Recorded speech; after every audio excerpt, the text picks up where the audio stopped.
Ассаламу алейкум достар, бүгін сіздермен ашура күнгі ораза жайлы айтатын боламыз. Каналымызға тіркеліп, лайк, комментарий жазып, және жақындарыңызбен бөлісіп кетіңіздер. Ашура дегеніміз ол араб тілінен енген болып, 10 деген мағынаны береді.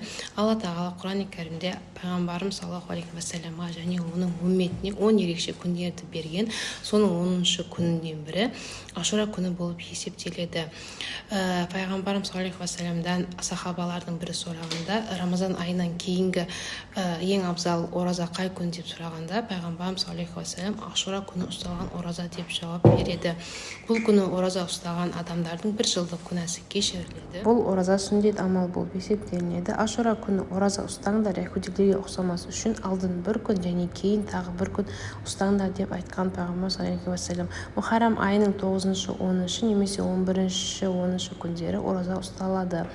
Бұл күнде шілденің 27-сі, 28-і немесе 28-29-шы күндері.